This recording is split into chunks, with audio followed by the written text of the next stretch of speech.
ओम नमो भगवते वासुदेवाय। ओम नमो भगवते वासुदेवाय। ओम नमो भगवते वासुदेवाय।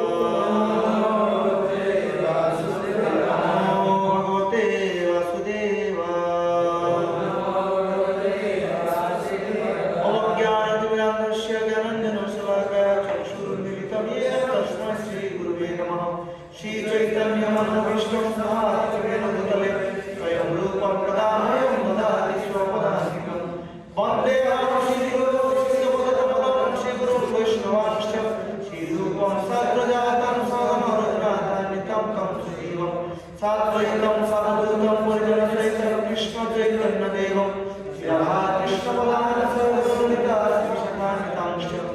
हे कृष्ण करुणा सिन्धु दीनबन्धु जगत्पते गोपेश गोपिकाकान्त राधाकान्त नमोस्तुते।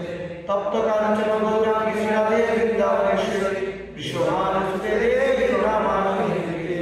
नमो महावदव्याय कृष्णप्रेमोदाय कृष्णाय कृष्णचैतन्याय गौरैषे नमः।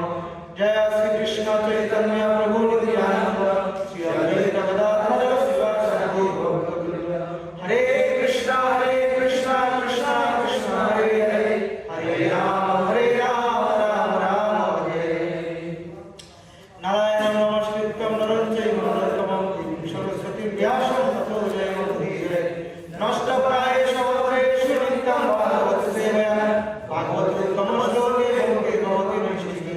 मुखं करोति वाचालं पङ्गुं लङ्घयति यत्कृपातमं वन्दे परमानन्दमाधवं। श्रीगुरुदिनतारिणं श्रीचैतन्यमीश्वरं तमादिदेव करुणानिधानं तमालवर्णं सुवितावतारम् अपार संसार समुद्र सेतु भजामहे भागवतस्वरूपम्। हरे कृष्ण। সবাইকে অসংখ্য ধন্যবাদ আসার জন্য। হঠাৎ আপনাদেরকে বলা হয়েছে অ্যাকচুয়ালি, হঠাৎ নোটিস আপনারা চলে আসলেন। বিদেহমাদ্যম সুলভম সুদুর্লভম নবম সুকল্পম গুরু কর্ণধারম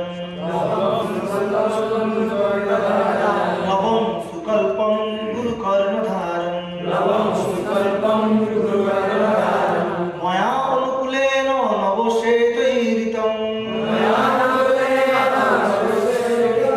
ময়া অনুকূলেন নবশ্বতৈরিতম পুমাन् ভবাদ্দীনতরেৎ স্বাত্মঃ পুমাन् ভবাদ্দীনতরেৎ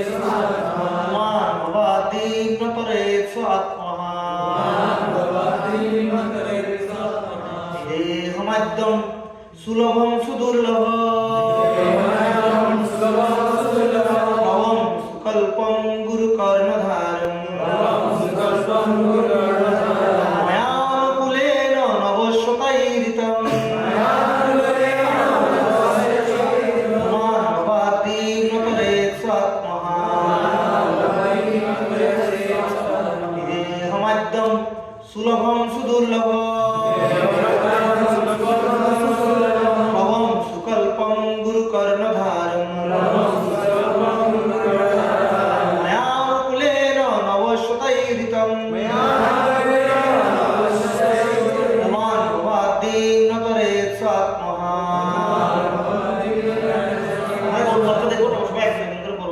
শুনুন না শ্লোকটা, একজন বড় করে বলবো। জীবনের সর্বকল্যাণপ্রদ অত্যন্ত দুর্লভ মনুষ্যদেহ প্রকৃতির নিয়ম অনুসারে আপনা থেকে লাভ হয়ে থাকে। এই মনুষ্যদেহকে অত্যন্ত সুষ্ঠুরূপে নির্মিত একখানি নৌকার সঙ্গে তুলনা করা যায়, যেখানে শ্রী গুরুদেব রয়েছেন কান্ডারি রূপে এবং পরমেশ্বর ভগবানের উপদেশাবলী রূপ বায়ু তাকে চলতে সহায়তা করছে। এই সমস্ত সুবিধা সত্ত্বেও যে ব্যক্তি তার মনুষ্য জীবনকে ভব সমুদ্র থেকে উত্তীর্ণ হতে উপযোগ না করে, তাকে অবশ্যই আত্মঘাতী বলে মনে করতে হবে। বুঝাচ্ছে? কে কে বুঝতে পেরেছেন হাত তুলেন তো শ্লোকটা? অনেকে অ্যাসাইনমেন্ট ছিলেন নাকি? আমি আবার পড়ছি। জীবনের সর্বকল্যাণপ্রদ অত্যন্ত দুর্লভ মনুষ্যদেহ। দুর্লভ মনুষ্যদেহটা অনেক দুর্লভ। প্রকৃতির নিয়ম অনুসারে আপনা থেকে লাভ হয়ে থাকে। কিন্তু এই দুর্লভ মনুষ্য দেহটাকে আমরা প্রকৃতির নিয়মে আপনা থেকে পাচ্ছি, এর জন্য আমাদের কোনো প্রয়াস করতে কষ্ট করতে হয়েছে? প্রকৃতি নিয়মের চক্রাকারে আমরা মনুষ্যদেহ পেয়েছি। এই মনুষ্যদেহ অত্যন্ত সুষ্ঠুরূপে নির্মিত একটা নৌকার সঙ্গে তুলনা করা যায়। এই মনুষ্যদেহটা কেমন? একটা নৌকার সঙ্গে। নৌকা আমাদের কি করে? এক পারাতে আরেক পারাতে সাহায্য করে। যেখানে শ্রী গুরুদেব রয়েছে কান্ডারের রূপে, আর গুরুদেব হচ্ছে সে নৌকার মাঝি। নৌকাটা চালাচ্ছেন কে? গুরুদেব। নৌকাটা চালাচ্ছে কে? গুরুদেব। আমাদের দেহরূপী এই মনুষ্য দেহরূপী নৌকাটাকে যদি কোথায় চালিয়ে ভগবান নিজে এসে কে চালাচ্ছেন? আর নৌকা চলার জন্য কি দরকার? অনুকূল বায়ু। নৌকাটা চলার জন্য মাঝি পাল তুলে দে, তাই না? তাই না? যাই হোক, আমাদের আলোচনার বিষয় ওটা নয়, কিন্তু অনুকূল বায়ু কি দরকার? প্রতিকূল বায়ুতে নৌকা চলতে পারে? এই নৌকাটা চলার জন্য একটা অনুকূল বায়ু রয়েছে। কি অনুকূল বায়ু সেটা? কোথায়? পরমেশ্বর ভগবানের উপদেশাবলী রূপ বায়ু তাকে চলতে সহায়তা করছে। পরমেশ্বর ভগবানের উপদেশ কোথায় আছে? শ্রীমদ্ ভগবদ গীতায়। সেই উপদেশ রূপী বায়ু এই নৌকাটাকে কি করছেন? গুরুদেব নৌকাটাকে চালাচ্ছেন, আর ভগবানের আদেশ রূপ বায়ু সেই নৌকাটাকে চলতে সাহায্য করছেন। এই সমস্ত সুবিধা সত্ত্বেও, এত সুন্দর সুযোগ থাকা সত্ত্বেও, যে ব্যক্তি তার মনুষ্য জীবনকে এই ভবসমুদ্র থেকে উত্তীর্ণ হতে উপযোগ না করে, চেষ্টা না করে, তাকে অবশ্যই আত্মঘাতী বলে জানবে। তাকে অবশ্যই কি? আত্মঘাতী, সুইসাইডাল। যে ব্যক্তি জেনে শুনে বিষ পান করে, জেনে শুনে যে বিষ পান করে, তাকে কি বলা হচ্ছে? আত্মঘাতী। আমরা আত্মঘাতী শব্দটা কথা শুনেছি ফুটবল খেলায়। কথা শুনেছি ফুটবল খেলায় আত্মঘাতী গো, আত্মঘাতী করে না? আত্মঘাতী মানে কি? নিজের পরে নিজে গোল দিয়ে দিয়েছে। তার গোলটা দরকার ছিল ওই বারে, ঠিক না? কিন্তু বলটা নিজের বারে ঢুকে গেছে। তাহলে লসটা কার হলো? এখন যদি সারা 90 মিনিট খেলে সেটা এখনো গোল দিতে না পারে, তাহলে পুরো 11 মিনিট লাগে কি হবে? তাকে একটু ধোলাই দিবে না? তুই আমাদের কি করে দিলি? আর যদি ফাইনাল খেলে হয়, ফাইনাল খেলা বিশ্বকাপ, সবাই বসে আছে কোন দল জিতবে, আরে কি করে একটা আত্মঘাতী গোল করে দিল। এমনিতে গোল হচ্ছে না, আরেকটা আত্মঘাতী কি হবে? ঠিক একইভাবে এত সুন্দর সুযোগ, এই দুর্লভ মনুষ্যদের দেহ। কারণ এই দুর্লভ মনুষ্যদের দেহ কি করা যায়? এই দুর্লভ মনুষ্যদের অনুসন্ধান করা যায়। আমি কে?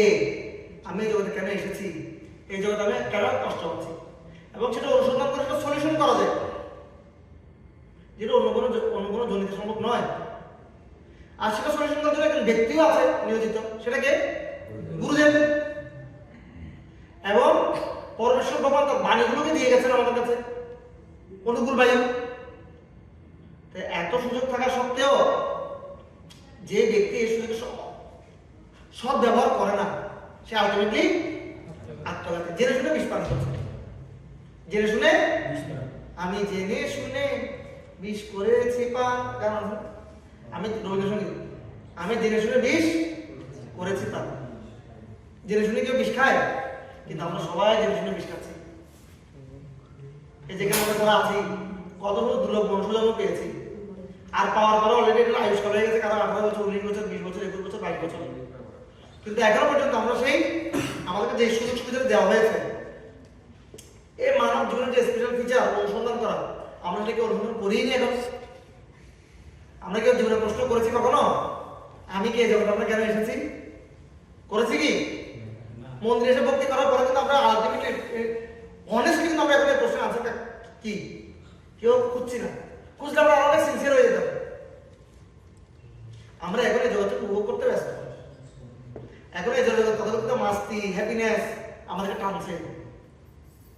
গীতা পড়ার প্রতি আমাদের কোনো আগ্রহ আছে? অনুকূল বায়ু প্রতি আমাদের কোনো আগ্রহ নেই। এবং গুরু, আমরা গুরু তো অনেক দূরের বিষয়। সাধু, যারা সাধু ব্যক্তি আমাদের কি করছে, ওরা একজন গুরু। যারা সাধু আমাদের দরকার কি বলছে, একটা ব্যাখ্যা করেন, একটা চন্দ্র সন্দেশ দেন, প্রভু প্লিজ মন্দিরে আসেন, সে তো গুরু, পদ গুরু। কিন্তু আমরা ওদেরকে খেয়াল করছি না, ঠিক না? তাহলে আমরা কি? আত্মঘাতী। আমাদের সেই আত্মঘাতী অবস্থা থেকে বেরোতে হবে, ঠিক আছে? শুধু এখানে একটাই সুযোগ, একটা সুযোগটা কি? গোল হয়ে গেলে, আত্মঘাতী গোল হয়ে গেলে এটা মাইনাস শুধরানোর কোনো উপায় আছে? শুধরানোর কোনো উপায় আছে? বলতে বল। কিন্তু মানব জন্মে এই সুযোগটা আছে, এখন আমাদের সময় আছে। আমরা এখন নিজের লাইফটাকে 360 ডিগ্রি অ্যাঙ্গেলে ঘুরিয়ে দিতে পারি, শুধু একটু সিনসিয়ার হওয়ার মাধ্যমে। কিসের মাধ্যমে? একটু সিনসিয়ার হওয়ার মাধ্যমে, ভগবদ্গীতার বাণীকে নিজের জীবনে প্রয়োগ করার মাধ্যমে, সাধু ব্যক্তিদের কথা শোনার মাধ্যমে, এই মানব জীবনটাকে ভগবানের সেবায় লাগানোর মাধ্যমে। বলতে যে ব্যক্তি এই ধরনের সুযোগ থাকা সত্ত্বেও সেটা প্রকৃষ্ট উপযোগ সাধন করে না, সে ব্যক্তি হচ্ছে কৃপণ। সে ব্যক্তি কি কৃপণ শব্দটা আমরা কোথায় পেয়েছি? শ্রীমদ্ ভগবদ্গীতায় কত অধ্যায়? কত শ্লোক? তাই না? আমরা সবাই পড়েছি, কিন্তু সেটা আমরা কেউ সেটাকে ব্যাখ্যা করে শুনি নেই। কার্পণ্য দোষ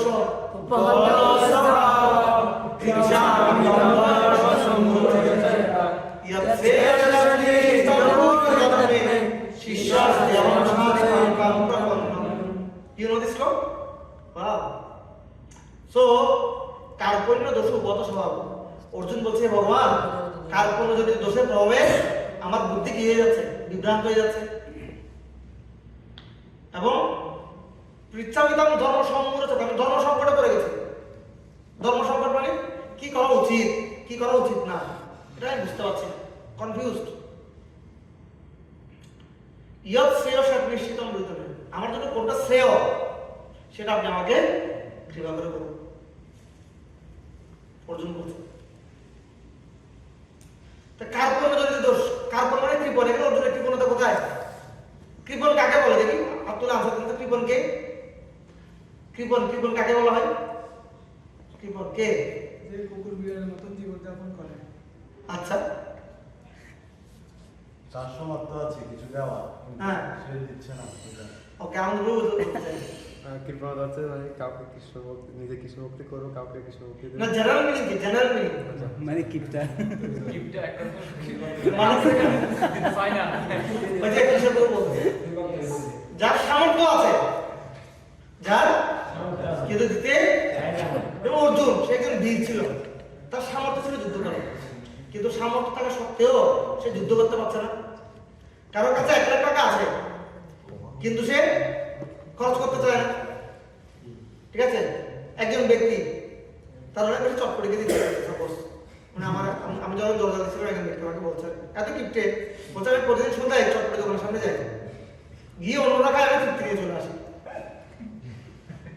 যাই যে খাওয়ার জন্য, কিন্তু ওদেরকে দেখে এতটুকু শান্তি হলো, টাকাটা কাজ করতে ইচ্ছা করে না, কেউ তো টাকাটা চলে যাবে, তখন বলে না খাবো খাবো, নিজেকে কি বলে, আগামীকাল আগামীকাল খালি আই, ঠিক আছে, আবার আগামীকাল আসলে গিয়ে ডক্টর বিলে করে চলে আসে। একই কিপটা। এরকম অনেক ব্যক্তি আছে। কিছু ব্যক্তি তো শার্ট কিনবে বাজারে, বাজার থেকে একটা কিনে সুন্দর শার্ট কিনে আসতে পারবো না, এটা পরে নষ্ট হয়ে যাবে। আছে কি নেই? দেখেছেন কিনা? জুতো কিনে কিন্তু পরে না, পরলে আরেকটা প্রোগ্রাম করতো। এটা হচ্ছে কি ঠিক একইভাবে আমার এত সুন্দর একটা মনুষ্য জন্ম পেয়েছি। এই মনুষ্য জন্মটা কি জন্য, কি কাজ? মনুষ্য জন্মটা কুকুর বিড়ালের মতো জন্ম, কি করে আহার নিতে পরিবর্তনের জন্য না, এটা ছাড়াও মনুষ্য জন্ম আরো সুন্দর ফিচার আছে। যেমন কি একটা স্মার্টফোন কিনলো, স্মার্টফোনে অনেক ফিচার না, এটাতে ইন্টারনেট ইউজ করা যায়, অনেক কিছু করা যায়, ভিডিও কলে, বিভিন্ন ব্যক্তির জুম মিটিং এ, কিন্তু সে স্মার্টফোন কিনেছে, কিন্তু ইউজ করতে বাটন ফোনের মতো, শুধু কল আসে রিসিভ করে আর কাউকে কল দেয়, এছাড়া আর কিছু করে না। তাহলে কি সেই স্মার্টফোনটা যতটুকু উপযোগ সাধন করতে পারলো? পারলো কি? ঠিক আমরা এরকম একটা সুন্দর দেহ পেলাম, মনুষ্য দেহ, কিন্তু আমরা কুকুর বিড়ালের মতো, ওই যে কল আসে, কল রিসিভ করে, ঠিক কুকুর বিড়ালকে আহার নিতে ভয় মতো। কিন্তু কুকুর বিড়ালের জীবনের বাইরে আর কোন মতো জীবন আছে? আমরা কখনো ভাবি কি? সেই জন্য অর্জুনের স্টোরটা অনেক ডিপ মিনিং রয়েছে। কারণ আমরা হচ্ছে কৃপণ, আমরা এত সুন্দর দুর্লভ মনুষ্য জন্ম পেয়েও এই মনুষ্য জন্মের সুলভম সুদুর্লভম এই মনুষ্য জন্ম ভগবানের সেবায় লাগানো যায়, কিন্তু আমরা এটা ভগবানের সেবায় লাগানো যত সুযোগ থাকা সত্ত্বেও, সাধু ব্যক্তি ডাকছে মন্দিরে আসুন, সুযোগ আছে, মন্দিরে আমরা যেতেই পারি সপ্তাহে একদিন, একটু গীতা পড়ুন, গীতা আমি পড়তেই পারি, একটু জপ করুন, 10 মিনিট সময় নিয়ে জপ করতেই, কিন্তু আমি করছি না, আমি গেমস খেলছি, আমি চ্যাটিং করছি, আমি আড্ডা দিচ্ছি, সব কিছু করছি কিন্তু এটা ক্যাপাসিটি আছে কিন্তু করছি না, তাহলে আমি কি? আর এভাবে যখন আমরা আমাদের জীবনটাকে ঠিকভাবে পরিচালিত করি না, ঠিকভাবে কাজে লাগাই না, তখন আমরা অত্যন্ত দুর্দশাগ্রস্ত হই। আর এভাবে অর্জুন একটা দুর্দশাগ্রস্ত সিচুয়েশনে পড়েছে। কি করা উচিত? এই জন্য হচ্ছে ইয়ৎ শ্রেয় সদৃষ্টম রহিত। আমার জন্য কি শ্রেয় সেটা আমাকে বলুন। জীবনে দুটো বিষয় রয়েছে, একটা হচ্ছে কি শ্রেয়, আর একটা হচ্ছে প্রেয়। শ্রেয় মানে কি? যা করলে ভালো হবে। শ্রেয় মানে কি? যা করলে ভালো হবে। প্রিয় মানে কি? যা করতে ভালো লাগে। ভালো লাগে। কিন্তু আমরা সবাই কি করি? যা করলে যা করতে ভালো লাগে সেটা করি, যা করলে ভালো হবে সেটা করি না। হ্যাঁ কি না? যেমন অযথা সময় নষ্ট করতে খুব ভালো লাগে, আমরা ওটাই করি। হ্যাঁ, তারপর হচ্ছে গেমস খেলতে অনেক ভালো লাগে, আমরা ওটাই করি। কিন্তু গেমস না খেলে পড়ালেখা করলে অনেক ভালো হবে, সেটা করি না। ঠিক আছে, প্রিয় আর শ্রেয়ের মধ্যে পার্থক্য কি? প্রিয় যে আনন্দ, সে আনন্দটা প্রথম থেকে অনেক আনন্দ। প্রিয় জিনিস এটা প্রথম থেকে অনেক আনন্দ। যেমন গেমস খেলা প্রথম থেকে খুব ভালো লাগে, 1 স্টেজ 2 স্টেজ 3 স্টেজ না, প্রথম থেকে খুব মজা, কিন্তু পরিণাম অনেক ভয়াবহ। যেমন এখন আপনাদের যে সময় সিড টাইম অফ লাইফ, বীজ বপনের সময়, এখন যে ধরনের বীজ লাগাবেন ওই ধরনের ফল হবে। এখন যে ধরনের ইনভেস্ট করবেন তখন ভালো ফল, ঠিক না? কিন্তু এই সময়টা আমরা যখন কি করে অন্যদিকে অতিবাহিত করি, অনেক মজা, আড্ডা দিতে, গেমস খেলতে, চ্যাটিং করতে, কিন্তু যখন পরিণামে কি অনেক কষ্ট। যখন দেখবেন রেজাল্ট আউট হয়ে গেছে, গ্রাজুয়েশন কমপ্লিট হয়ে গেছে, আপনি অনেক জায়গায় দৌড়াচ্ছেন, চাকরি হচ্ছে, কিন্তু আপনার যে ফ্রেন্ড, ওই আপনি যে সময় মজা করেছেন ও মজা না করে কি করেছে? পড়ালেখা করেছে। হ্যাঁ, সে তখন ভালো চাকরি পেয়ে যাবে, আর সে যখন ভালো চাকরি পেয়ে যাবে এনজয় করবে লাইফটা, কিন্তু আপনি এনজয় করতে পারবেন না। তো প্রিয় মানে হচ্ছে প্রথম দিকে অনেক আনন্দ, কিন্তু শেষের দিকে অনেক দুঃখময়। শ্রেয় হচ্ছে প্রথম দিকে অনেক কষ্ট, প্রথম দিকে কিছুটা কষ্ট আছে, কিন্তু লাস্টে অনেক আনন্দ। যেমন পড়ালেখা করতে কষ্ট আছে, এদিকে টিভি চলছে, একটা কনসার্ট হচ্ছে। তাহলে আমার এখনো মনে আছে, আমাদের একটা ফাইনাল পরীক্ষা চলছিল, ঠিক আছে? ওই সময় বাংলাদেশে শাহরুখ খান আসছে, শাহরুখ খান, আর টিভিতে শুধু লাইভ দেখাচ্ছে, ঠিক আছে? আর অনেক বন্ধুরা বলছে, দেখ রে বন্ধু কি অবস্থা, পড়া কত পড়ছিস? আমি তো পড়তেছি তো। বলছে আরে বেটা বলিস, শাহরুখ খান আসতে মিসও করতে পারতেছি না, পড়তে বসতে পারতেছি না, একটা মহা মুসিবতের মধ্যে আছে। এক কাজ করিস, কালকে তাড়াতাড়ি চলে যাবে, আমার তো বাসা বাজে একটা আসিস তো। বুঝতে পারছেন প্রিয়? কিন্তু যে ব্যক্তি কষ্ট করে পড়ছে, নিজেকে সংযম করছে, ওরা কিন্তু দেখতে ইচ্ছা করছে। আমরা যখন ছোট ছিলাম, এখন তো হয় না, আলিফ লাইলা আলিফ লাইলা আলিফ লাইলা শুনে বলে কিন্তু পড়াবে, পাগল হয়ে যেতে হবে না। আর দ্বিতীয় কখন পড়ার টাইম, ঠিক কি না? তখন যারা এটা দেখতে বসতো ওদের পড়ালেখা পরীক্ষা রেজাল্ট খারাপ হতো। কিন্তু যারা আমাদের মহানন্দ বউয়া তখনকে তারা ছিল ভালো রিলেট করতে পারছে, কারণ এত নেশা এটা আলিফ লাইলাটা সবাই ধরাতো। আর ছিল ইত্যাদি, হ্যাঁ হাতিম তাই, আচ্ছা, তাহলে ইত্যাদি এবার জিনিস ছেলে পাগল হয়ে যেত। কিন্তু এগুলো যখন নজর দিত রেজাল্ট খারাপ হতো। কিন্তু কিছু ছেলে যেমন দেখবেন একটা বিয়ে হয়েছে, এবং ও বিয়েতে চলে গেছে, এসএসসি পরীক্ষা বিয়েতে চলে গেছে, বিয়ে, ঠিক আছে? কিন্তু দেখবেন আমি দেখেছি, এরকম আমিও করতাম, তখন তো আমি তখন বুঝতাম না, কোনো কাজিনের বিয়ে এসে পড়বো এরকম, ঠিক আছে? কিন্তু আমি দেখলাম আমার লাইফে এখন আমার একটা অভিজ্ঞতা আছে। আমার এক সময় বার্ষিক পরীক্ষা চলছিল, আমি ক্লাস 5-এ পড়ি। আমার সেদিন ম্যাথ পরীক্ষা, সেদিন পড়ে গেছে আমার আপন কাকার, মেজর কাকার এঙ্গেজমেন্ট ডেট। তখন সবাই চিন্তা করছে পরীক্ষার ডেট পড়ে গেছে, পাশে একটা প্রোগ্রাম, কি করবে। এখন আমার মনে হচ্ছে আমি একটু প্রোগ্রামে যাবো। তারা আমরা বলছে কি একটা মন মুশকিল, পরীক্ষা দুপুরে, এঙ্গেজমেন্টে দুপুরে। আমার বাবা বলছে ঠিক আছে, আমার বাবা চাচ্ছিল না আমি যাই, কিন্তু তারপরও সবাই বলছে একটা প্রোগ্রাম, ও বলে বড় ছেলে না গেলে কেমন হয়, যদি আমি ক্লাস 5-এ পড়ি, কিন্তু প্রায়োরিটিটা তখন থেকে ছিল। তো বলছে ঠিক আছে, ও যাবে, সবার আগে ও যাবে এঙ্গেজমেন্টে, গিয়ে একটু দেখে খাওয়া দাওয়া করে তাদের চলে আসবে, গাড়িতে যাবে, গাড়িতে চলে আসবে। আমি গেলাম, খাওয়া দাওয়া করলাম, তখন প্রোগ্রাম শুরু হয় নাই, আমি অনেক আগে চলে গেছি, মানুষ যাবে আরো পরে, 2 ঘন্টা পরে। গিয়ে খাওয়া দাওয়া করে সবার আগে আমি খাওয়া দাওয়া দুজন করে দিয়ে পরীক্ষা দিতে চলে আসলাম। এখন পরীক্ষা যখন দিতে বসছি, আমি সবার অঙ্কগুলো বলে দিচ্ছি, বুঝাচ্ছে আমার কিছু মাথায় ঢুকছে না। আর ছোট তো ক্লাস 5 মানে কি, তখন আমার মাথায় ঢুকছে ও ওরা ওখানে এনজয় করছে, ওখানে মনে হয় অনেক মজা হচ্ছে।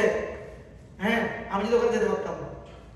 এই ধরনের অবস্থায় ভাগ্যিস সেদিন আমাদের ক্লাসে একটা নতুন ম্যাম জয়েন করেছিল, উনি আমাকে অনেক হেল্প করেছেন। এরপরে উনি আমাকে অনেক স্নেহ করতে সেদিনই জয়েন করেছে। দেখছি আমি কিছু পাচ্ছি না, কিন্তু আমার বলে আমি বসছি প্রথমে প্রথম বেঞ্চে, তো ম্যাডাম খুব অবাক হয়েছিল, রোল এক উনি পরীক্ষার অলরেডি শুরু হয়ে আধা ঘন্টায় কিছু লিখতে পারছে না, সাদা কাটা এখনো। তখন উনি বলছে তোমার কি সমস্যা, কেন পারছো না, তুমি তো ভালো স্টুডেন্ট, রোল এক।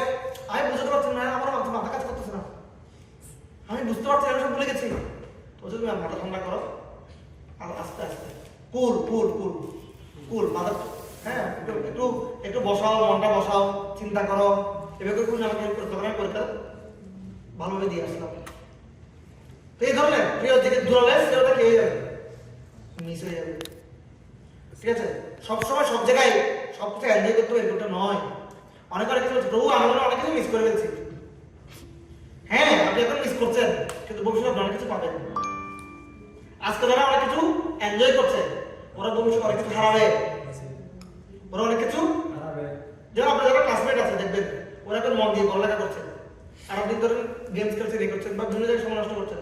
আজকে থেকে 2-3 বছর পর দেখবেন ওরা বিশেষ কারণ হয়ে যাবে, বড় পজিশনে চলে যাবে। তখন সবাই ওদের সম্মান করবে, রেসপেক্ট করবে। ওদের টেবিলে দেখবেন অনেকগুলো ইনভাইটেশন কার্ড, এটা যত মোটা এতগুলো একটা ইনভাইটেশন কার্ড করে থাকবে, ওরা যাবে না তো। ওদেরকে ওদেরকে যে বিয়ের বড় করে বলবে, দাদা আপনি আসলে বিয়ে করবো না, আপনাকে আসতে কারণ সবাইকে বলতে পারবে যে আমার প্রোগ্রামে সচিব আসছে, উনি বিশেষ কার্ড বড় বড় আনন্দ পায়, আপনার প্রতিদিনটা দিত। আর ওর কাছে এতগুলো বিয়ের কার্ডও যাবে, ওর লাইফ থেকে এনজয় করবে। আর তখন আপনি সার্টিফিকেট নিয়ে নিয়ে দৌড়াবেন, স্যার একটা চাকরি দেন, স্যার একটা চাকরি দেন। আর মোবাইল না করে এরকম হয়ে যেতে পারে, আপনি একটা কলেজে চাকরি করেন পিউন হিসেবে, ওই কলেজের প্রিন্সিপাল হচ্ছে আপনার ক্লাসমেট, আর প্রতিদিন সাইন করার জন্য ওর কাছে কি বলতে, স্যার হয় হয়েছে কিন্তু এরকম।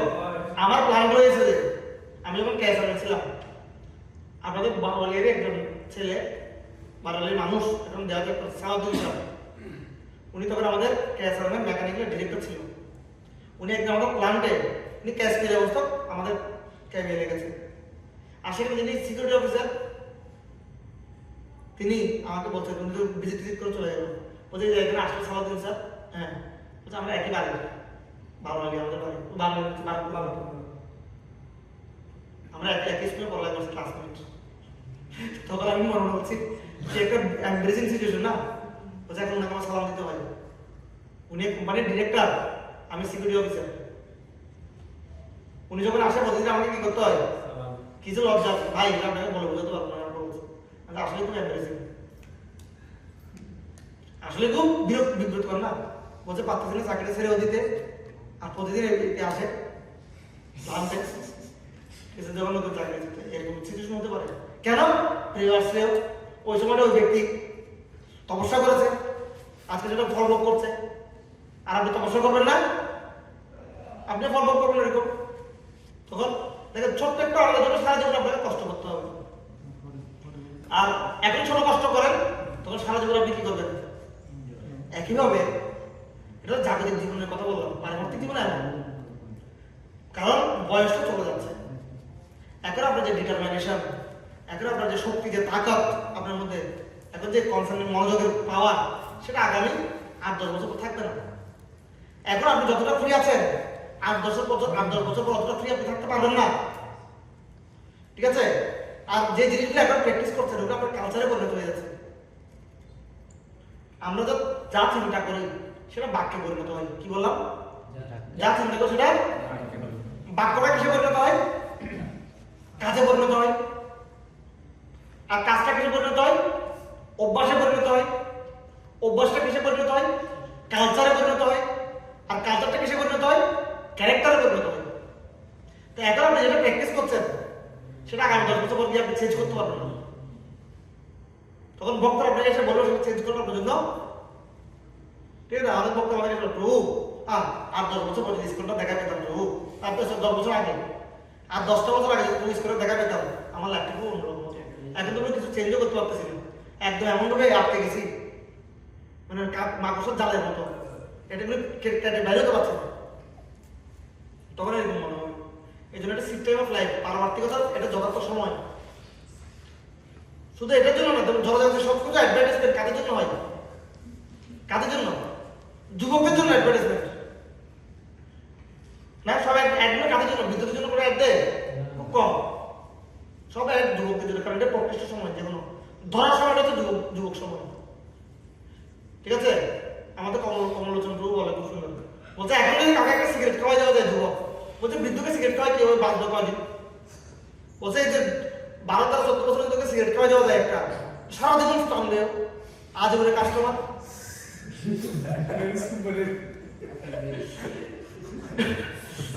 বোঝা যাচ্ছে তো?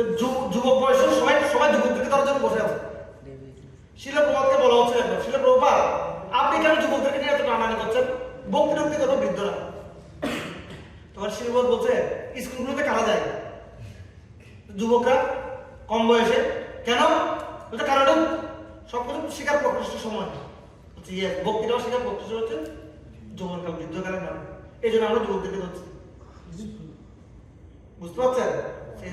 এই মানুষগুলো অত্যন্ত দুর্লভ, আমাদের যথাযথ উল্লেখ সাধন করা উচিত। দেখি শিলবোধ তারপর দেখি বলছে একটু পড়ুন তো একদম জোরে, কে পড়বে? বহু বহু মনুষ্যতর জীবন অতিক্রম করে মনুষ্য দেহ লাভ করে। দেখেন এটা বুঝেন, মনুষ্যতর জীবন মানে মনুষ্য ইতর। হ্যাঁ, মনুষ্যতর মানে হচ্ছে কি, আমরা এর আগে মনুষ্য দেহ থেকে মানে কম স্টেজে লাইফ আমাদের ছিল। আমাদের আগে জন্ম কি ছিল না, মনুষ্য দেহ ইতর জীবন ছিল। আমরা কখনো শুকর, কখনো বেড়া, হ্যাঁ কখনো গাধা, এই আমাদের জন্ম হয়েছে। মনুষ্যতর জীবনটাকে অতিক্রম করে মনুষ্য দেহ। তারপর এবং সেটি এমন ভাবে নির্মিত যে তা জীবনের সর্বোচ্চ সিদ্ধি প্রদান করতে সক্ষম। ইয়েস, সর্বোচ্চ সিদ্ধি প্রদান করতে পারে। এই জন্য মনুষ্য জীবনটাকে নৌকার সাথে তুলনা করা হয়েছে। এই ভবসাগরকে কি করতে পারে? পার করতে পারে। অন্য কোনো দেহের মাধ্যমে সম্ভব নয়। হ্যাঁ, মানুষের উচিত পরমেশ্বর ভগবানের সেবা করা এবং যথার্থ গুরুদেব হচ্ছেন এরূপ সেবার জন্য উপযুক্ত। ইয়েস। তাহলে এখানে গুরুদেব বলতে কাকে বোঝানো হচ্ছে? পদপ্রদর্শক গুরু, গাইড, মেন্টর, কাউন্সিলর এবং পরম গুরু, সবাই গুরু। এই সমস্ত ব্যক্তিরা আপনাকে হেল্প করবে। দেখ ভগবান শ্রীকৃষ্ণের অহৈতুকী কৃপাকে দেহরূপী নৌকার নিত্য ভগবত ধামে নির্বিঘ্নে উপনীত হওয়ার জন্য সহায়ক বায়ুর সঙ্গে তুলনা করা হয়েছে। ভগবান শ্রীকৃষ্ণ তার নিষ্ঠাপরায়ণ ভক্তের হৃদয়ে অবস্থান করে বৈদিক শাস্ত্রের মাধ্যমে ব্যক্তিগত নির্দেশ প্রদান করে, যথার্থ গুরুদেবের মাধ্যমে উৎসাহিত করে এবং সতর্কবাণী প্রদান করার মাধ্যমে তাকে রক্ষা করে। ইয়েস, কখনো কখনো আমাদের কাউন্সিলর আমাদেরকে সতর্ক করে, হ্যাঁ গাড়ি কিন্তু ভুল দিকে চলছে, কিন্তু আমার সময় শুনতে চাই না। এই জন্য শাস্ত্রে বলা হচ্ছে না শুনলি সাধু কথা, খাইলি আপন মাথা। সাধু কথা না শুনলে না মজা আছে না? না শুনলি সাধু কথা, খাইলি আপন। এই জন্য আপন মাথা খাওয়ার আগে সাধুর কথা শুনতে হবে, কারণ ওরা এক্সপেরিয়েন্স থেকে বলছে। কিছুদিন আগে আমাকে একজন ব্যক্তি মেসেজ করছে, প্রভু আপনি আমাকে একসময় বলেছিলেন যে তোমার নাকের জল, নাকের পানি আর চোখের পানি এক হয়ে যাবে। প্রভু আজকে আমার নাকের পানি আর চোখের পানি এক হয়ে গেছে, আমাকে বলছে। তখন আমি ওকে বললাম দেখো আমি তোমাকে অভিশাপ দিই, আমার একটা এক্সপিরিয়েন্স আছে না, আমি অভিজ্ঞতা থেকে বলছি। তুমি মনে করবে আমি অভিশাপ দিয়েছি, কারণ আমি দেখতে পাচ্ছিলাম তুমি যেভাবে চলছো, একজন ব্যক্তি ভুল গাড়ি চালাচ্ছে দেখলে বুঝা যায় গাড়িটা অ্যাক্সিডেন্ট করবে। আসলে আসলে বুম বুম বুম করে উন্ডা চালায়, তখন মানুষ কি বলে দিতে মরবো, বলে কিনা? হ্যাঁ অতীতে মরবো, এটা অভিশাপ নয়, দেখা যাচ্ছে মারা যাবে না। তো দেখুন অনেক ছেলে দেখবেন একটু ইয়ার হয়ে গেলে, মানে নতুন নতুন টিনেজার হয়েছে, উড়ে পাঙ্কা পাঙ্কা পাঙ্কা পাঙ্কা, হ্যাঁ তখন মানুষ বলে অতীতে পড়িব, উইতে মরিব, ইতে পড়িব, বলে কিনা? দেখা যাচ্ছে। শিলা প্রভাত বলতে জ্যোতির্বিদ্যাতে কিছু হয় না। একজন ব্যক্তি একটা ডালের উপর বসে করার দিয়ে ডাল কাটতেছে, তখন আরেকজন বেশি বলতেছে ডাল ভেঙে পড়বে, তো কিছুক্ষণ পর ডাল ভেঙে পড়ে গেছে। তখন বলতেছে যে ভাই আপনি কি জ্যোতিষ? মানে ভবিষ্যৎ বলতে পারেন। বলছে আরে ভাই তুমি ডালের উপর বসে ডালটাকে কাটতেছো, কারণ জ্যোতিষও দরকার দেখা যাচ্ছে। তুমি একটা ডালের উপর বসে ডালটাকে কাটতেছো, এটা দেখাই যাচ্ছে কিন্তু তোমার ভেঙে পড়বে, একটু জটিল তো কিছু নাই, বলতে আচ্ছা কথা বলতে আমাদের মাঝে মধ্যে সাধু এসে আমাদেরকে কি দেয়, সিগন্যাল দেয়, এটা গুরুত্বের সাথে নিতে হবে, নাহলে অ্যাক্সিডেন্ট হবে। দেখ ভগবানের এরূপ করুণাময় নির্দেশনার মাধ্যমে নিষ্ঠাপরায়ণ ভক্ত সত্তর ভগবত ধামে প্রত্যাবর্তনের পথে অগ্রসর হন। কিন্তু যে ব্যক্তি বুঝতে পারে না যে ভগব সমুদ্র থেকে উত্তীর্ণ হওয়ার জন্য এই মনুষ্যদেহ একটি উপযুক্ত নৌকা, সে মনে করবে গুরুরূপী কর্ণধারের আশ্রয় গ্রহণ করার কোনো প্রয়োজন। সে মনে করবে আমার কাউকে দরকার নেই, আমি স্বাধীন, আমি পাঙ্কা, ঠিক আছে? আর পাঙ্কা পাঙ্কা হইলে একদম উড়ে চলে যাবে কোথায়, তারপর এবং সে ভগবত করুণারূপী অনুকূল বায়ুরূপ কোনো গুরুত্ব দেবে না। তার পক্ষে মনুষ্য জীবনের পরম গতি লাভের কোনো সম্ভাবনা নেই। নিজের যথার্থ কল্যাণের বিরুদ্ধাচরণ করে সে ক্রমে ক্রমে আত্মঘাতী হয়ে ওঠে। ইয়েস, সে ক্রমে ক্রমে আত্মঘাতী হয়ে ওঠে। সে এমন এমন ডিসিশন নেয় যে ডিসিশনগুলো তাকে এমন একটা লাইফের দিকে নিয়ে যায়, সে কখনো আর ওই লাইফ থেকে ফিরে আসতে পারে না। সে চাইলেও আর ওই লাইফ থেকে সে ফিরে আসতে পারে না, বদভ্যাস হয়ে যায়। যেমন ওদের কাছে ড্রাগ এডিক্ট হয়ে গেল, চায় ফিরে আসতে, ফিরতে পারে না, বদভ্যাস হয়ে গেল, চাই ফিরে আসতে পারে না, এমন করে সে নেটওয়ার্কের মধ্যে জড়িয়ে যায়। এই জন্য জীবনের প্রথম থেকেই আমাদেরকে অনেক সাবধান হতে হবে। যেন আমরা গুরু বুঝে গাই, বন্ধে মুই সাবধান হতে হবে। জীবন নিয়ে আমাদের খুব সাবধান হতে হবে। এই জন্য আমাদের জীবনটাকে রেগুলেট করতে হবে, আমাদের লাইফটাকে কারো গাইডেন্স থেকে কারো থেকে রেগুলেট করতে হবে। একটা রুটিন লাইফ, প্রতিদিন আমি কি করবো, কিভাবে চলবো। অনেক সময় আমরা অনেক কিছু করতে চাই কিন্তু করতে পারি না, পুরো টাইম ম্যানেজ করতে পারছি না, পুরো ব্যালেন্স করতে পারছি না। কিছুদিন আগে আমি পরিবার একটা কথা বলছিলাম, খুব ভালো লেগেছে। ব্যালেন্সিং কি? উনি বলছে ব্যালেন্সিং মানে আমি ডুবে দিয়েছিলাম। ব্যালেন্সিং মানে হচ্ছে ধর্ম করতে গিয়ে যেন অর্থের হানি না হয়, আর অর্থ করতে গিয়ে যেন ধর্মের হানি না হয়। কেমন? যেমন দেখবেন অনেকে ধর্ম করতে গিয়ে এত এত এত বৈরাগ্য চলে আসে, ও টিউশনিতে যায় ঠিক মতো, সারাদিন মন্দির করে যায়, 6 দিনে 6 দিন মন্দিরে গায়ে ঘুমায়, সবকিছু মন্দির করতে করতে করতে এই সব টিউশনি সব চলে গেছে। এখন পকেটে টাকা নেই, পকেটে টাকা তো আমার ভক্তিটা ভালো লাগছে না, তখন দূর মন্দিরে এসে আমার সবকিছু চলে গেছে, ঠিক না? যেমন কালকে আমাকে একজন বলছিল, আমি ভক্তি ক্লাস দিচ্ছি, উনি অনেক বড় ব্যবসায়ী। উনি বলছে আমি আসলে জীবনে অনেক লস খেয়েছি, মানে এখন অনেক লোক। কেন? কারণ আমি প্রথম দিকে বক্তৃতা আসছে তো এত বৈরাগ্য, দোকান টোকান বন্ধ করে সারাদিন মন্দির করে। একদিন 15 দিন গিয়ে ঢাকা বসে যাচ্ছে সাইবার মন্দির, আর 15 দিন 20 দিন পরে যখন আসতে আমার কাস্টমারগুলো ওই পাশের দোকানে চলে যাচ্ছে। এখন একটা টানলেও আসে না, বাপ ডাকে ভাই ডাকে, ওগুলো আর আসে না কাস্টমারগুলো। তো এভাবে করে করবো আমার অনেক টাকা লস হয়ে গেল। আর 2জন ব্যক্তিকে দিয়ে গেছিলাম, 2জন কর্মচারী রাখছিলাম, এরা কি আমার ক্যাপিটালগুলোকে পুরো একদম কে উড়ে দিছে 20-25 দিনেই। যেভাবে করে আমার অনেক লোন হয়ে গেছে, তা অর্থের হানি হয়ে গেছে। আর তখন ভক্তিতে পুরো ডিপ্রেশন চলে আসছে, আত্মীয় স্বজন সবাই বকা দিচ্ছে, ব্লেম দিচ্ছে, তখন ভক্তিতে পুরো অনেক ডিপ্রেশন চলে আসছে। সুতরাং আমাদের ভক্তিতে বেশি মনোনিবেশ দিয়ে দিই, কিন্তু নিজের কাজটা না করি। যেমন আমরা স্টুডেন্ট, এখন ভক্তি করতে গিয়ে আমি কি করলাম, যেমন আমাদের অনেক উদাহরণ আছে, ভক্তিতে এসে এত বেশি বৈরাগ্য চলে আসছে, গোল্ডেন এপ্লাস তো স্টুডেন্ট অনার্সে কি ফিল্ম মেরে বসে আছে। কেন? ভক্তি। আমি তো সন্ন্যাসী, যখন ফেল মেরে বসে আছে তখন ফেল করার বাচ্চা চলে আসছে, আমি ফেল, আমি গোল্ডেন এপ্লাস স্টুডেন্ট, ঠিক আছে? এভাবে করে দেখা গেল পরের ব্যক্তিরা ওরা আগে চলে গেছে, তখনও হতাশ হয়ে গেছে, তখন আস্তে আস্তে ভক্তি থেকে লেফট করছে, ঠিক আছে? আর একটা কি বললাম, ধর্ম করতে গিয়ে যেন অর্থের হানি না হয়, আবার অর্থ করতে গিয়ে যেন ধর্মের হানি না হয়। আবার অনেকে কি দেখা গেল ভক্তি করছিল, কিন্তু টিউশনি করতে গিয়ে এত বেশি টিউশনি করতেছে, সে আর জবে মন দিতে পারছে না। হ্যাঁ, জবের টাইমে টিউশনি চলে যাচ্ছে, এবার নিজের পড়ালেখা সব ব্যালেন্স করতে পারছে না, এত টিউশনি করে। আবার দেখা গেল চাকরি করছে, সারাদিন দিন রাত চাকরি করছে, চাকরি করার পরে এসে আবার টিউশনি করছে, টাকা টাকা 8 ঘন্টা ধরে চাকরি করছে, চাকরি করে আবার 2 দিন ধরে টিউশনি ব্যাচ করাচ্ছে, জব করার, গ্রন্থ করার, লেকচার শোনার সময় নেই। তাহলে তার কি হলো, অর্থ ধরতে গিয়ে ভক্তির হানি হয়ে গেল। এই জন্য হরিপাশ বলছে ভক্তিটা করতে হবে যাতে ধর্মটাও ঠিক থাকে, অর্থটাও ঠিক থাকে, মানে কোনোটা না কম না বেশি, একদম কমও করা যাবে না, একদম বেশিও, ব্যালেন্স। দেখবেন আপনাদের অভিজ্ঞতা আছে, ফোন এবার ব্রাইটনেস বাড়াই না, প্রথমে মধ্যখান থাকে 0, 1 2 3 4, আপনার থেকে 0 যেতে পাশে থাকে কি -1 2 3, যদি 0 তে রাখেন তাহলে ব্রাইটনেস একদম বরাবর, ঠিক না? 1 এর দিকে গেলে সেটা কি ব্রাইটনেসটা আস্তে আস্তে খেয়ে যাবে, আবার পিছনের দিকে গেলে ব্রাইটনেসটা ভালো থাকে না, এটা ব্যালেন্স রাখতে একদম বড় পারফেক্ট, ঠিক না? লাইটটা একদম ব্যালেন্স রাখতে হবে, কিন্তু আমরা কোনটা বেশি করে ফেলি, বেশি করতে গিয়ে ধরা গিয়ে বসে থাকি, আমার অর্থের পিছনে ধরতে গিয়ে ভক্তিটা হারিয়ে যায়।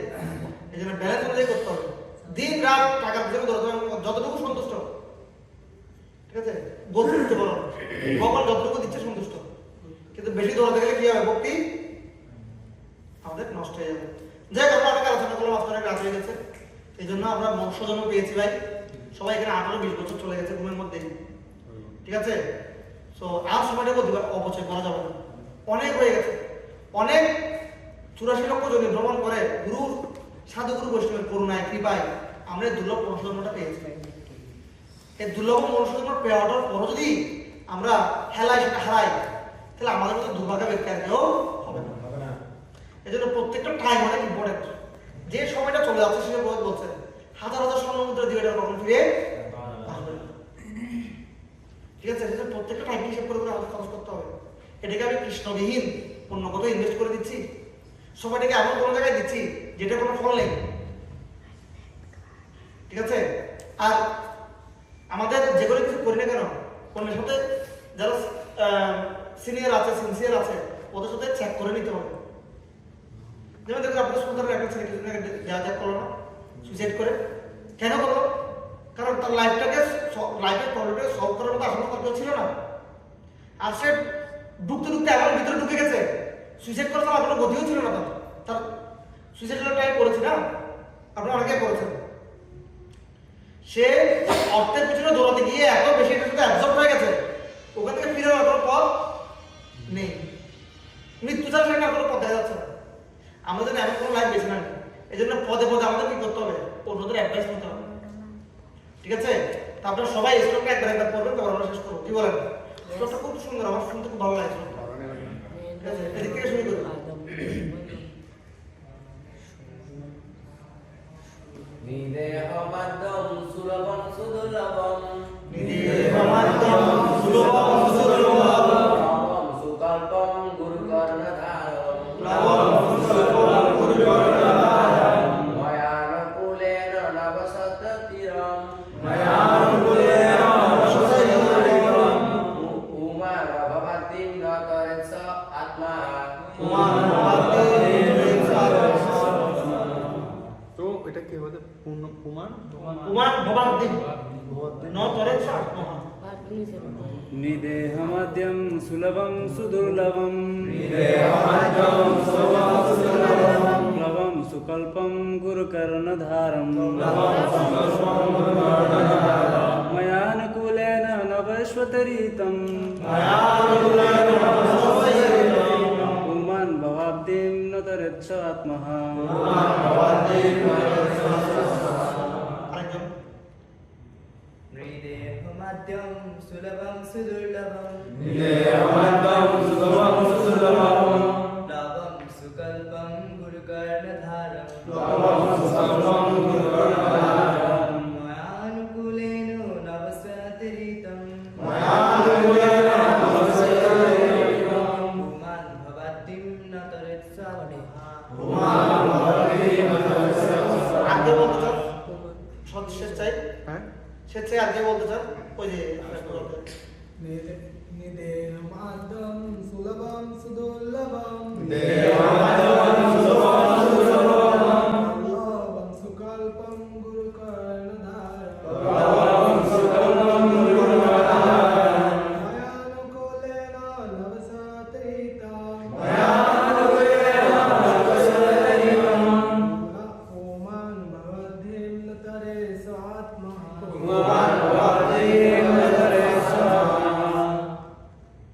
আর কেউ? নিদেহমাদ্যম সুলভম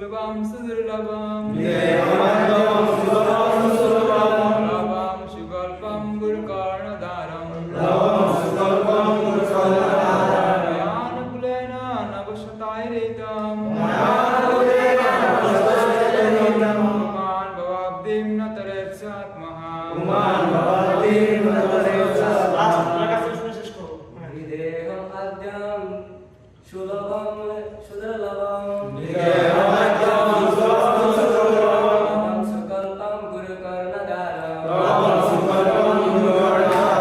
मयानुकूलेन नवसारितं गुणान्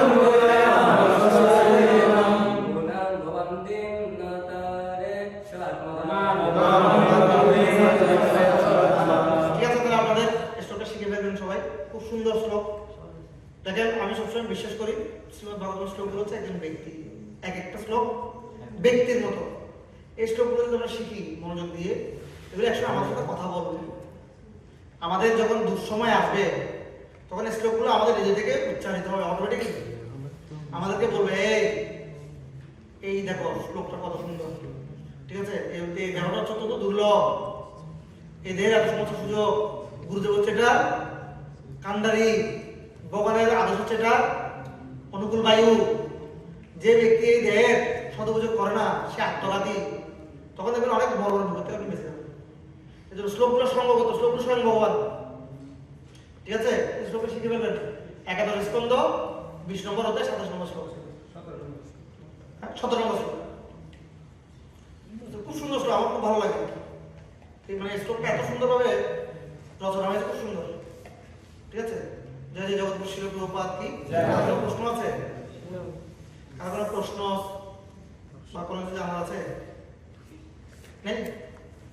হ্যাঁ, ওই আপনি বলছিলেন মানে আমরা 18 বছর 19 বছর কাটাচ্ছি, তো এর আগে গুলো তো আমরা জানতাম না এই ভক্তি সম্পর্কে, এগুলোকে আমরা দায়িত্ব করবো এর আগে এত বছর তো কাটিয়ে দিলাম। এখন দেখেন রাস্তায় কেউ যখন গাড়ি নিয়ে বের হয়, সাপোজ আপনি গাড়ি নিয়ে বের হলেন, এখন আপনি গাড়ি ভুল চালাচ্ছেন, আপনাকে ট্রাফিক এসে ধরলো, বোঝায় তুমি এভাবে গাড়ি চালাচ্ছেন কেন, আমি তো জানি না, ট্রাফিক আপনাকে কি করবে? আমি জানি না যে আমাকে ফাইন করা যাবে না। এই কথা উনি বলেন আমাদেরকে উনি যদি এরকম হয় যে আমি তো জানি না, আমাকে কেউ বলে নাই যে এদিকে গাড়িটা চালানো যাবে না, এই রাস্তাতে ঢুকে যাবে না, আমাকে কেউ বলে নাই, এখন কি বলবে? ঠিক আছে, একদিক থেকে আমরা দায়ী নই, কিন্তু আমাদের কেউ বলেনি, আর একদিক থেকে আমরা দায়ী। কেন দুর্লভ মানুষের মতো পর আমরা অনুসন্ধান করার চেষ্টা করি। ঠিক আছে, তারপরও বেটার লেট দেন নেভার। কি বললাম? কোনো কিছু একেবারে না করার চাইতেও দেরি করে শুরু করা অনেক ভালো। জীবনে একবারে না করার চাইতেও দেরি করে শুরু করা অনেক ভালো। এখন আপনারা শুরু করেছেন এটা অনেক ভালো, বেটার একবারে না করার চাইতে। অনেক ব্যক্তি আছে 100 বছর পরে গিয়ে জানলো, তার চেয়ে আপনি অনেক ভাগ্যবান না। মৃত্যুর সময় আমরা যে ভগবানের নাম নিলে কি হয়, তখন এটা জেনে কি লাভ হবে? বা 60-70 বছর 80 বছর বয়সে অনেকে এসে বলে, হ্যাঁ আমি যদি আগে জানতাম এই কৃষ্ণ মহানবীর সম্বন্ধে, তাহলে হচ্ছে আপনার অনেক ভাগ্যবান। তো যেটা হয়ে গেছে বলে দেন, যেটা আপনাদেরকে এনজয় করে। ঠিক আছে, আর ভগবত ভক্তি এত সুন্দর, স্বল্প বেশ ধর্মস প্রাণীতে মত হয়। আপনি ভক্তি করার মধ্যে পূর্বে যে সমস্ত অপরাধগুলো ক্ষয় হয়ে গেছে, সেগুলো থেকে ভগবান আপনাকে মাফ করে দিয়েছে, ক্ষয় হয়ে গেছে। এখন ভবিষ্যৎ দিনগুলো ভালো করতে হবে, যাতে করে কোনো অপরাধ না হয়, ইনসিনসিয়ারিটি না হয়। যেমন একজন আমাকে বলছিল খুব জব বাকি, তখন আমি বললাম কালকে খেয়েছেন? ও খাইছি। ঘুমিয়েছেন? হ্যাঁ। টয়লেটে গিয়েছিলেন? হ্যাঁ গিয়েছি। কেন এগুলো করছেন?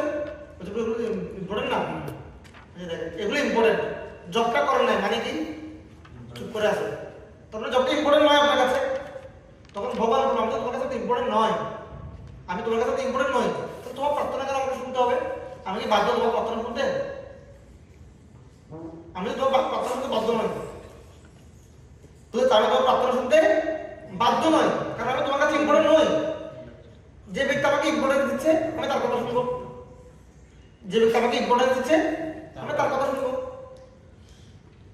আমার কথা বুঝতে হচ্ছে? তো যা হয়ে গেছে হয়ে গেছে, অনেক সময় চলে গেছে, আমাদের সমস্যা নেই, কিন্তু ভগবান আমাদের সুযোগ দিচ্ছে। আমরা ভক্তি করার মাধ্যমে সেগুলোর সে পাপ থেকে আমরা কি হতে পারি? অচিরে মুক্ত হতে পারি। তৎক্ষণাৎ আসু, হ্যাঁ আসু হতে তৎক্ষণাৎ অচিরেই আমাদের ভক্তি করার সাথেই আমরা হরে কৃষ্ণ ভগবানকে দর্শন করার সাথে জপ এক মালা জপ করার সাথে আমরা কি হয়ে যাবো? পবিত্র হয়ে যাবো। এটা হচ্ছে ভক্তি যুগের একটা গ্লোরি, কিন্তু অন্য কোনো পন্থা এটা অনেক কঠিন পবিত্র হওয়া। কর্মযোগ, জ্ঞান যোগ, হঠযোগ, অষ্টাঙ্গ যোগ, এগুলো তো কঠিন পবিত্র হওয়া সবার দ্বারা পসিবল নয়, কিন্তু ভক্তি যোগ করা মাত্রই যে কেউ পবিত্র সৎকরা পবিত্র হয়ে যাবে। তো যা হয়ে গেছে বলে যান, ঠিক আছে। আর ভক্তি যোগে কি বলা হচ্ছে, ভক্তি যোগে আমাদের সবসময় আশাবাদী হতে হবে, উৎসাহ নিশ্চয় হতে হবে, আশাবাদী হতে হবে। আমি একসময় ভালো ভক্ত হবো, চেষ্টা করে যেতে হবে। আবার এরকম আমি একসময় হবো, তো প্রতিদিন বলে কি যেমন কি কালকে করতে পারবো, আগামীকাল।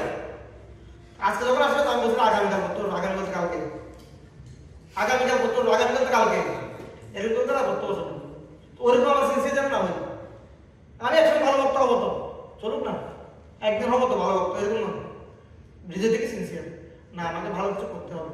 অনেক জন্ম অনেক অনেক সময় কাটিয়ে দিয়েছি, জীবনকে তো অনেক ভোগ করলাম, কম তো ভোগ করি নাই, কম কম সময়।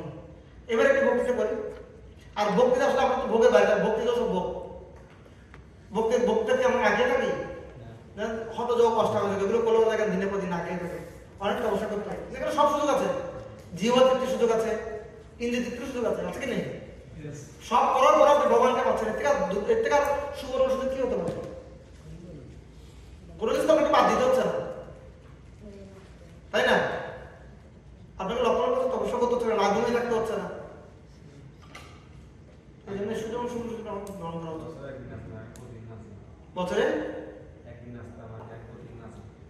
এখন প্রতিদিন নাচতে হবে, বছরে একদিন নাচতে হবে, দুর্গা পূজায় এখন প্রতিদিন নিতে হবে, কত সুন্দর, ঠিক আছে? আমরা অনেক সুবর্ণ সুযোগ আপনি পাবেন, ঠিক আছে? जय जय जगत कृष्ण प्रभुपाद की जय। ताई को शिकना तो বিয়ে করলে আর নাচবে, हैं বিয়ে করলে আর নাচবে। ताई ना